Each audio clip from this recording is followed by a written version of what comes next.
Good afternoon and welcome to our first virtual B-Sides conference. This is actually our 8th annual conference, but the first one we've done virtually. We're excited to have you here and have a great series of speakers and panelists lined up for you. Let us know how we did by providing feedback to the link I will put in the chat for the CISO track. Please note that all audio and visual privileges are not enabled during the talk. We ask that you use the chat to ask questions, and these will be addressed at the end of the talk. If time permits, we'll take requests to speak with a speaker using the raise hand feature. We've had a schedule change, and we'd like to thank Sallie Wright for being so flexible and moving up a position for her. Sallie brings with her vast experience from a variety of commercial and government organizations. I was chatting with Sallie before this about the different worlds and especially how large Fulton County is and the competing and myriad of challenges she's facing. Sallie is also very active in several boards. She's a speaker, moderator, and panelist at conferences. I don't know how she fits that in. B-Sides would like to thank Sallie for sharing her time and experience with us today, and especially for being a return speaker. Sallie, the floor is yours, and once again, thank you.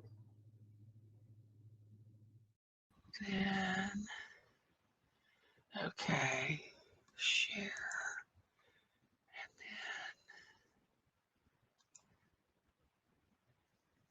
Oh no, don't do this to me.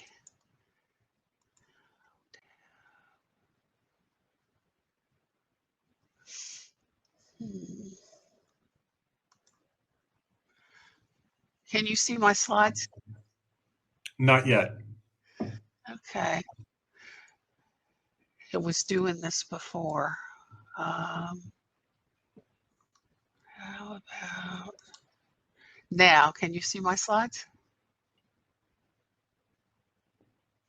Not yet.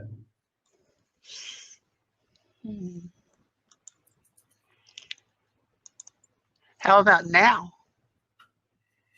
0 for 3. Dang. Okay, well.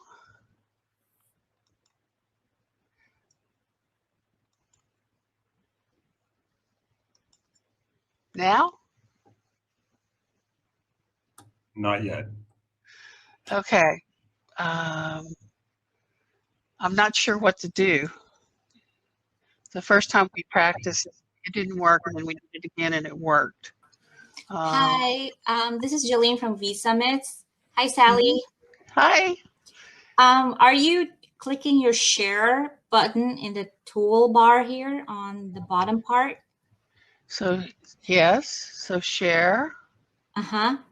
So. And then you click on the application. Okay. And then whatever application that you have, like PowerPoint or. Can you see it? No. Not yet. It's not showing. Okay. Well, So. Okay, let me see. Let me see what we can do on the back end. How about now? Nope. No. Okay. That.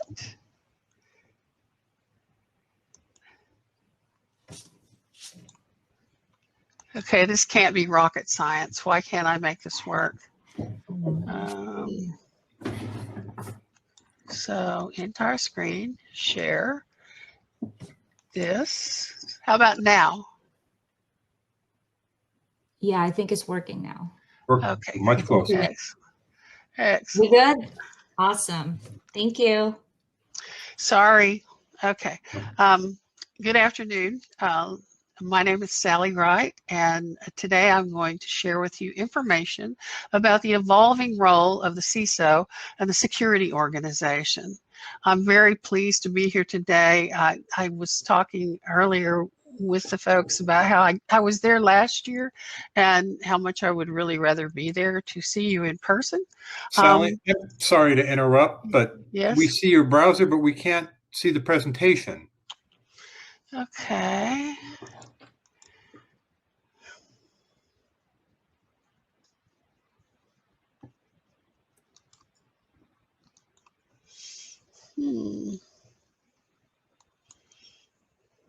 Stop sharing. Okay, so turn on screen sharing. Okay, do the application window, hit the PowerPoint. Can you see it now? No. Oh, okay. So what if we just do it without the PowerPoint? I'll just walk you through it. How about that? Is that You okay? said the slide deck will be available, and we can make that available later on. Yes, absolutely. We can get the So, link. I will post that in the chat for our attendees. okay, I will do that for you, or I can email it to you right now if you'd prefer. Um,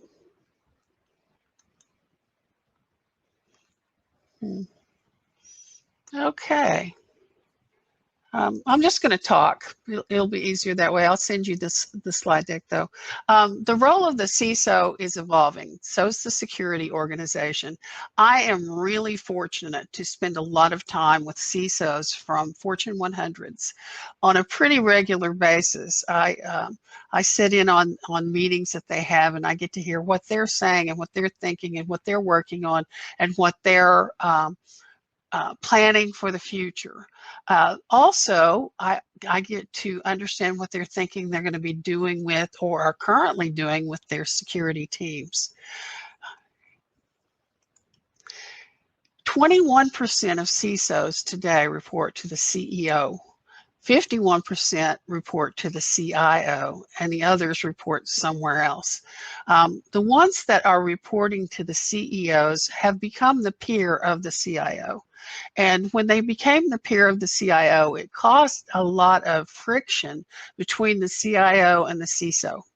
The CISO, is really focusing more on the business of getting new projects and new solutions implemented, where the CISO is really focused on risk management and security posture.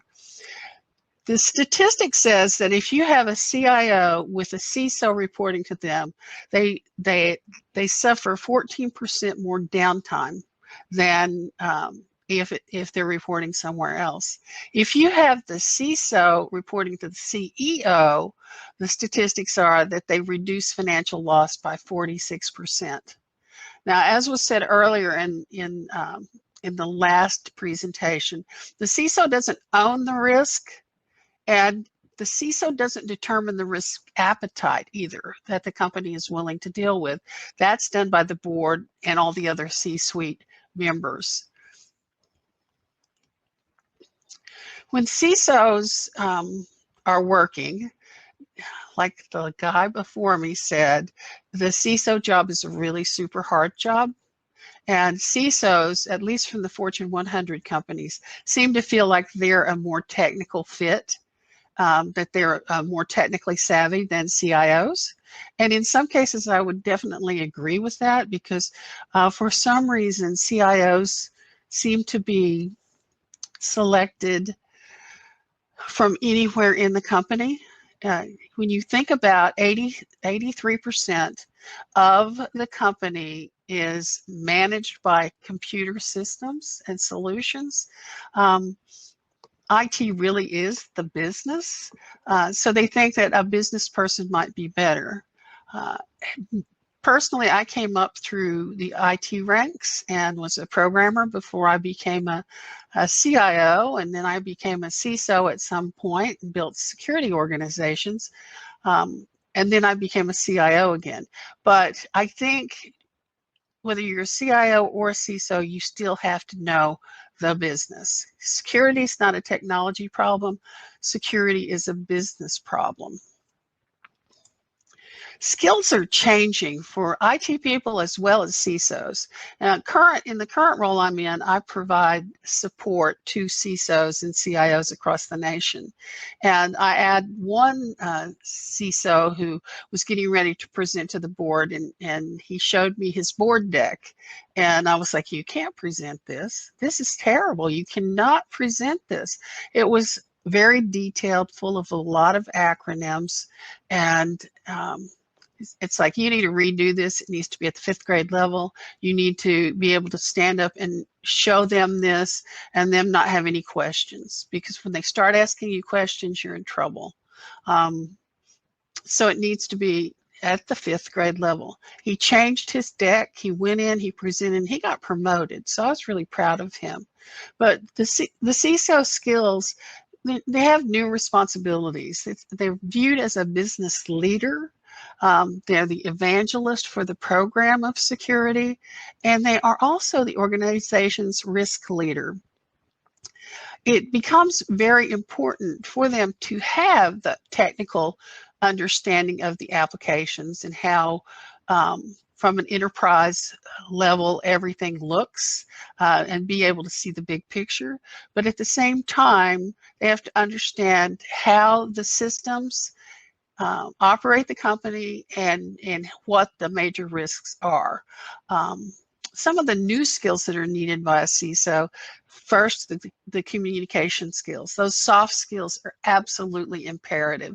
Being able to say before the board or before the C-suite, I'm going to talk to you about 3 things today. First, we're going to talk about this. Second, we're going to talk about this. And third, we're going to talk about this. And then talk about those 3 things.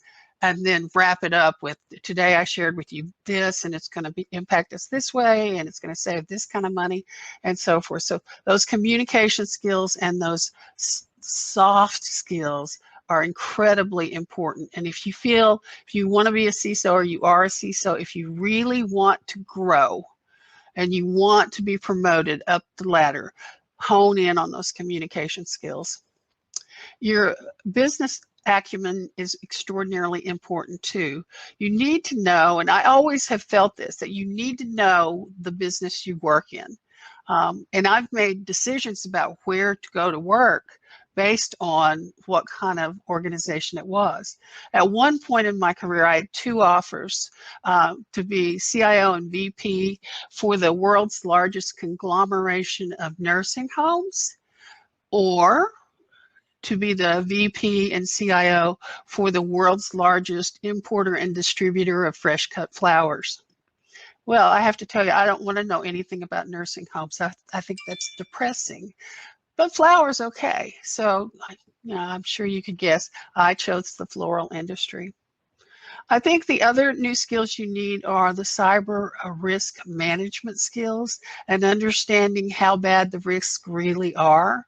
I know when we got hit with solar winds recently, it introduced a whole new eloquent way of really hacking and damaging systems by affecting our supply chain into technology. It's, even if you didn't get hit with it, most companies had to respond to it. And I know most of the CISOs that I work with and that I talk to say they spend a lot of time filling out surveys of, did they do this? Did they do that? Did they do this? I think that's an area of opportunity to really fine tune and come up with better ways to manage. You really have to have relationship management skills too. You have to start, you can't really be the heads down person tweaking the system and looking at logs. That can't be you. You've got to get out there and make sure that you're building a relationship such that the security considerations are on the front end of decision making for solution procurement, for outsourcing, insourcing, and so forth. And then you really need clarity of thought under pressure. So you know, a lot of people operate better when they're in crisis mode. So if you can be, if you have that ability, you're going to do really well. The gentleman before me, when he spoke, he talked about how the CISO is who gets fired, not the CIO. I've seen it where both of them get fired. And sometimes he made a point earlier about how you won't know about your risk because somebody in IT has stood up something. Well, it could be somebody stood up something that's in a shadow IT organization, or it could be that dangerous, most dangerous person who can't spell IT, but once worked in the help desk answering the phone, and now they think they're an expert, and so they just stand things up and just don't even take into consideration the security needs. And then you also need to have some hands-on knowledge of security technologies. If you aren't technical at all, it's going to be difficult for you to understand that. So I would say, for me, if I was hiring a CISO, I would be looking for someone who did, in fact, have the security technologies background. I think people management is really important too, because these are real high-stress jobs that work for CISOs. And then one thing that's incredibly important as a new skill is your executive presence. And if you have in mind that you want to be a CISO, you should consider getting an executive coach that can help you with executive presence. For men, there are just a few key things, like don't have a nervous laugh. If you have a nervous laugh, stop it. I've worked with one guy who was incredibly brilliant, but when he would work with someone and talk to them, he would say something and then he would laugh, and that laugh just took away the credibility of what he was trying to articulate. And then executive presence also has to do with your personal branding, how you look. If you want to move up the chain, you have to dress just a little bit better than everybody else. Men are judged on the quality of their shoes. Women are judged on everything they wear. Men are very lucky in that they can wear the same suit 5 days a week with a different shirt. Nobody notices, but a woman has to have 2 full weeks of clothes that are high quality. But anyway, executive presence is very important. And cybersecurity is all about business outcomes. So experience and understanding the business concepts and processes are the key. Areas that are suited to move to the responsibility of the CISO are governance, risk and compliance, security architecture and engineering, and physical security. In my time as a CISO, I had to become a compliance guru and was the HIPAA security officer, which meant I probably think I was the only one in the companies that I was at where I actually read the entire regulation. So boring. If you can't sleep at night, get that and read it and you will go right to sleep. And then physical security, there's a convergence right now. A lot of the CISOs that I talk to are being asked to take on physical security as well as cybersecurity, and they're no longer called CISO, they hire one, and they become the chief security officer, and they report directly to the board. These are usually the really large companies. And one of the concerns, though, with that convergence is that those two areas, cyber and physical security, have different personality types. Typically someone in physical security is got like a law enforcement background or maybe a military background, whereas the cybersecurity folks usually do not. So if you remember the hack when Target got hit a long time ago, and the hackers came in through the building system and then just wreaked pure havoc on Target, that's an indication where you really have to think about physical security and cyber. The board of directors, and should the CIO and the CISO both have seats on their company's board? I think so, but I also think that every board needs somebody with security as their strong suit to be on the board. And once again, presenting to the board, it's a key skill, and in that case, soft skills are way more important than technical skills. Being comfortable talking to a group of people. Now, I worked in government, and in government, the board is is not necessarily a fun board to present to. So if you have an opportunity to not be in government, I would highly recommend it. The forward-facing CISO is a holistic, business-oriented, and outlooking role. They're making decisions that tie not just to technical controls and security processes, but also into ethics, independence, consumer trust, loyalty, physical health, safety, and even national resilience and economic security. You know, our world shifted when we went into the pandemic and everybody's working from home. Recently, I had the opportunity to feel it when my company laptop got hacked, and it in fact went across my network and hacked my personal computer. And when I contacted the help desk, they are really willing to help clean up their laptop, because I don't have any rights to it. But my personal laptop, I was on, you know, I had to clean it up myself. I was kind of lazy because I'm so busy. And I called around to get somebody to do it for me, and they're like, it'll be 5 days. And I'm like, I don't have 5 days for that. So I ended up doing it myself. But if you think about it, now that the networks are, people's home networks are part of what you're dealing with, you have to think about, what does that mean? Do you need to change your policies? Do you really want to be responsible for, maybe somebody has their range and it's hooked to the internet, and now somebody hack in and go turn your stove on and burn your house down, or turn off your refrigerator, or turn off your heating and air conditioning. So you really have to think about what all these changes mean. The key attributes for a contemporary CISO role, I cannot tell you how important being a communicator is, and being the voice of security that is understood by others. So talking at a level of technology that's so low that anybody can understand what you're talking about.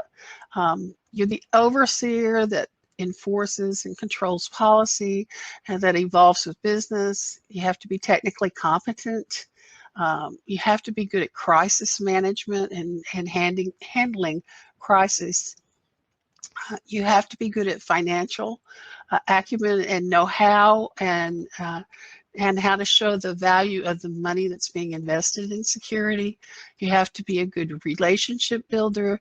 You have to be able to guarantee trust in the systems, and also be risk-oriented, where you're engaging with the business over common metrics. The modern connected CISO, 75% of people say that the influence of the CISO has improved over the past 3 years, and 90% agree that the CISO is involved in significant business innovation and decision changes. A really good CISO needs to keep a finger on the pulse of the technological changes, the opportunities, the risks, helping guide an organization through rapid transformation, and also mostly, you know, the continuous marketplace disruption. So what will the team look like, the security team, and how is it evolving? I know they've got really super cool titles anymore. Like, if I was going to go back and be a little more technical, I'd want to be a threat hunter. I just think that's the coolest title. But what are we going to really do? We're going to have cybersecurity position shortage by next year of 1,800,000. So that poses, how are we going to fill that gap? You know, they've always had, or we've always had, a shortage of good security people. And security people, you get them, they don't stay very long. They get enticed away. I know I went through a series of being enticed to go to different universities to build their security organizations. We weren't even looking for a job, and you ended up moving and helping another organization. So will artificial intelligence be able to help us save us from the cybersecurity talent shortage. We have moved to managed services, and it's a $56 billion global market. 34% think that AI defenses will reduce security staff workload, but anytime you're putting in anything new, you have to make sure that you're measuring the right things, because if you measure the wrong things, the outcomes are not what you want. So that's going to be an area where most of the security team going to need to really be trained in, and you should be learning as much as you can. The study of artificial intelligence. I remember back in the 80s being told, oh, this is artificial intelligence, and we'd have these big meetings at Hewlett-Packard and at IBM, and they would show us artificial intelligence, and it just keeps getting better and better and better, but is it there yet? And when will it be there? The availability of the skilled cybersecurity workers, the best thing you can do is partner with a college or a university or a technical school and use those kids as interns. And they don't have to be kids. They might just be new in the cyber field, and try to lure them to work for you. And you might not get to keep them for very long, but what you do get to keep of them will be so good that you will really be able to increase your organization's security posture. So every Friday from noon until 1, I attend a cybersecurity session that's put on by Georgia Tech here in Atlanta. And sometimes it's the students presenting that are working on their PhD dissertations. Sometimes it's faculty from other universities. Sometimes it's speakers from DEF CON. The last one that I attended that was phenomenal was done by a person or a professor who specializes in dark, oh God, my mind just went blank. Hang on a second. Deepfake, I know. Ever since I had the virus vaccine, my mind's a little squirrely.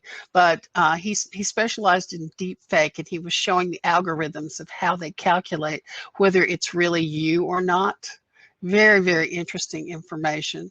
If any of you end up wanting to sit in on any of those sessions, it's free and it's open to the public. But absolutely fantastic. Those are things you need to learn about to be really good at it. So the recommendations for the security team for the future is that, large organizations are probably going to need to maintain in-house cybersecurity teams. A lot of the folks that I talked to today, they are insourcing their managed services. So there seems to be a trend of bringing it back in. And as we are looking at cloud first or cloud as an offering where the majority of your systems are in the cloud, and you think about how that's supposed to really make you more secure. And initially it probably did, but we've reached the point where you have to purchase so many security tools to manage what's in the cloud that now maybe they'll start to reverse and you'll go build data centers again. Everything is a cycle, and that's possible. Also, you need to have a security strategic plan, and you need to visit it on a regular basis. You need to be thinking about what the security posture should be and what level of risk your organization is willing to take, and that needs to be revisited on a pretty regular basis. And as the security teams, some of the things that they're going to need to know more about are cloud misconfigurations. A lot of the cost today is driven by that. Going to need to know more about synthetic media and how deepfake and related technologies really been used to augment social engineering. I think disinformation will end up being a huge area of opportunity for us in the future. You know that it negatively impacts the political system here in the United States. You know that Sallie, that lives in Atlanta, will get an article online that has the same title but different content than what goes to Sallie's sister Sue in Tulsa, Oklahoma, because of my zip code. It's going to say lean one way, and what my sister is going to get will lean another way, and consequently, the division of the United States is underway. I think we'll be called on to fix that. If you have an opportunity to watch The Social Dilemma on Netflix, it's very eye-opening about what's going on with social media. And I think we can look forward to that kind of effort really starting to come into play in our systems that we manage and that we have to be looking for. There were 14,678 deepfake videos online as of September 2019. A lot of money is being spent on that. 96% of all the online deepfake videos are pornographic in nature, which is not a surprise. However, $68 million was spent by DARPA on deepfake detection technology in 2018. I can only imagine how much higher it is now. And then I think it's really interesting when you're watching deepfake and the algorithms, how they show how easy it is to put somebody else's head on somebody else's body, and how you can really see that. But when they're doing just the mouth, so that the example that I was looking at was Obama, and they had replaced his mouth. So what was coming out of his mouth looked like it was him, but it was not him. So really going to be interesting to see how we grow in the future. And then cloud tools, you're going to have to be in the security organization, definitely an expert with security cloud tools. 990 million records were exposed due to misconfigured cloud security in 2018 alone. That's a long time ago, so just imagine how much it is today. And then the Internet of Things are going to really usher in a new era of cyber physical threats. So as we're thinking about what's going on and how it's impacting us, if the Internet of Things is controlling all of the stoplights in a smart city, that's a good thing, I would think. However, if the wrong person starts letting everybody through at the exact same time, the car crashes are going to really be interesting. And if your car is communicating through a sensor to somewhere, then somebody could turn your car off while you're driving down the highway. I mean,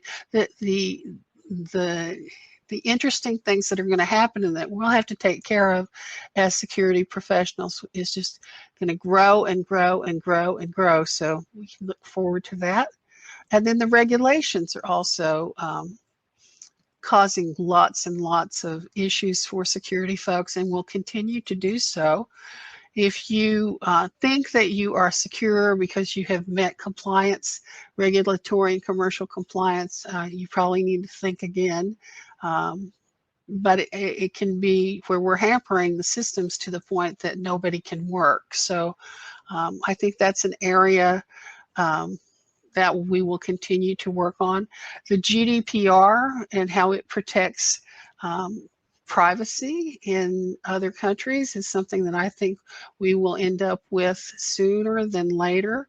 The fact that you can contact companies and tell them to get rid of your information is something that I think we would all like to see happen.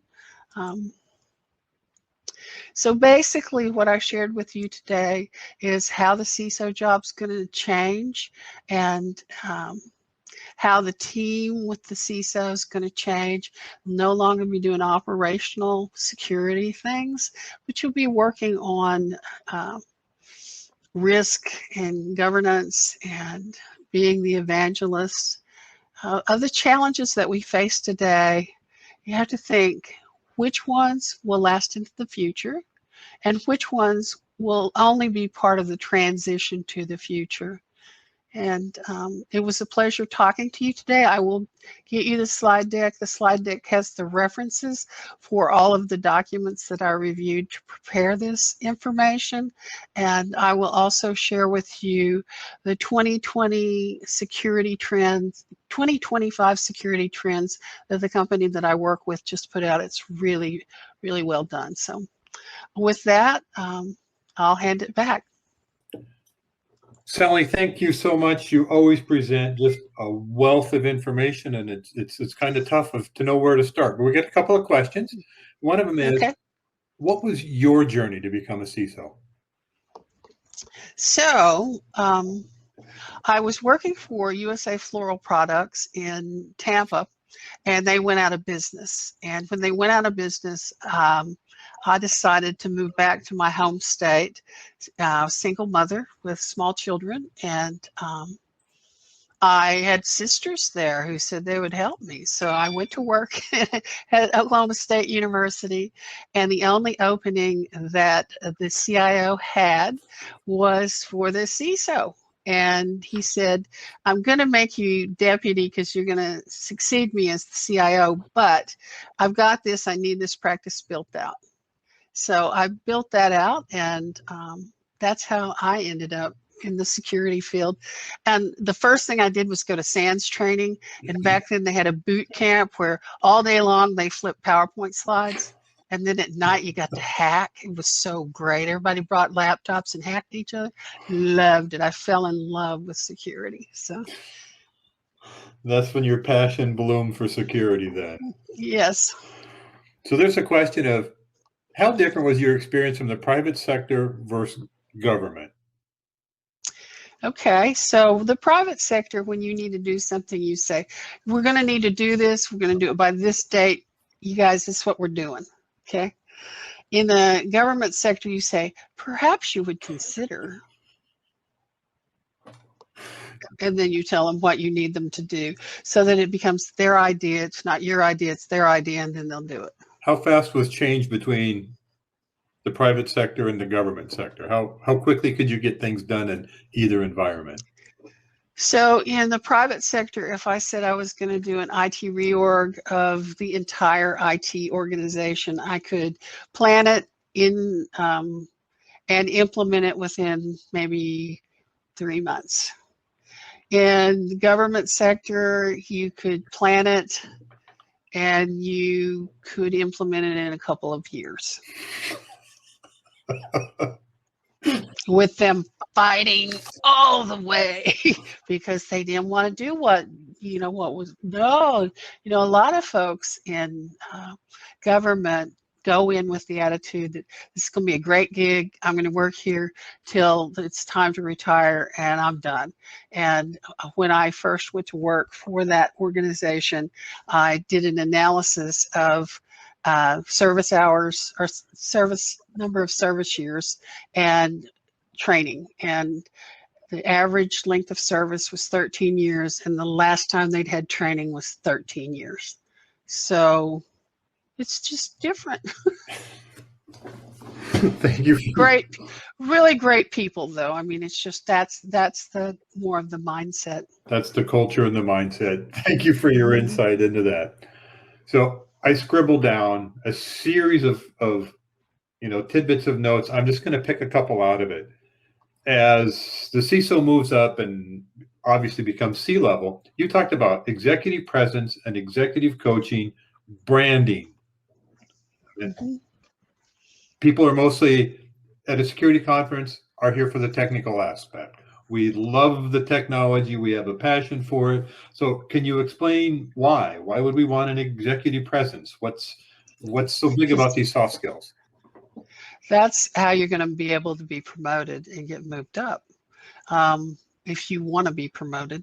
If you're just a techno weenie and you want to do that, then that's great. But if you have any aspirations for moving up to management, whether it's the CISO or whether you want to be CIO or you want to be CEO, you have to have those skills. And if you go and look at your LinkedIn profile and you have some crazy picture on your LinkedIn profile, but you really want to be on a board, you want to be on a hold a security position on somebody's board, and you want to do this because, hey, you're thinking you're going to retire. And in fact, I have a friend who's on 4 boards. She makes $400,000 a year, and she probably works 2 days a month. Okay, so getting on a board is a really important thing. Well, your executive presence has to be reflected in your LinkedIn profile. So if you have a picture that is not professional, and I'll use one of my friends as an example. He was working after he worked for me, he was my teaching assistant at the University of Alabama in Birmingham. We taught cybersecurity classes and taught kids how to hack each other. We had a great time. But he went to work for the NSA when he left working for me. And then he worked there and he kind of burned out and he decided he wanted to open his own firm. He contacted me and said, will you do references to me? And I said, or recommendations. I said, absolutely, I will, but you have to have a LinkedIn profile. So he goes out and he gets a picture made. And that girl must have been beautiful that was shooting the pictures, because he came out with a picture that would be great for Match.com. And so I went and looked at it. I said, I am not referring anybody to you. Go get your picture made again. Get some really ugly dude to take your picture so that you don't have the come hither look. I know that sounds silly, but it's true. A deputy CIO at one of the organizations that I'm familiar with contacted me and said, Sally, will you help me? Will you mentor me? And I'm like, you know, that's kind of what I'm doing for a living. And I know you have an $89 million budget. So you probably should just go through the company I'm working for and sign up for services. And he says, well, will you at least look at my LinkedIn profile? And so I'm like, okay, I will. And I go look at it. And he's like this. I hope you could see my face, because I mean, that's how it was. Lips pursed, arms just a real tight, negative looking pictures. Dude, nobody's going to want to hire you if you look like that. Stop it. So that is, your presence on LinkedIn is incredibly important. And when people are looking for new employees, or when they're looking for board members, or they're looking for somebody to mentor students, they're looking at LinkedIn. They're not looking at your resume. Now, that's not to say that your resume doesn't have to be beautiful too, but they're looking at your LinkedIn. And it should adequately reflect who you are or who you want to be next. There's a man locally called Larry Burkhalter, and he's called Mr. LinkedIn. When IBM bought LinkedIn, they tried to hire him to work for them because he knows more about LinkedIn than anybody else. If you get a chance to sit in on one of his presentations, I encourage you to do that. He'll give you tips on what to do. Like, I didn't know when you updated where you were working that it would send out to everybody that you know, or you're connected to it. I have 8,000 that I'm connected to. So when they all congratulated me, my inbox was just flooded with congratulations, Sally. So those little tips you need to know about. Anyway, I highly recommend that. And then your getting a coach, getting somebody that can help you maneuver through how to grow professionally and how to, be the best you. It's really important, and people that are real technical never think that that's something important, but it is. There could almost be this idea that having executive coaching or maneuvering other aspects of the business takes away from you as a technologist. Say that again. That doing executive coaching, you're spending more time working on your image than the actual content. You'll be more fluff than delivery. No, you're not like living with them. You're like talking to them once a month for an hour. So no, it's not something that I would have ever considered until I was at the CISO level. But the reality is sometimes you just don't know how to maneuver. And I'm going to do a presentation in a few weeks on a book called How Women Rise that focuses on the 12 things that they need to do to get ahead. And, some of the things are very important for the males as well, because particularly technologists are introverts for the most part. I had one CISO that they're grooming him to become the CIO, and he wanted to know, should he be asking for the physical security thing? And I'm like, should he be asking for that organization? And I said, absolutely.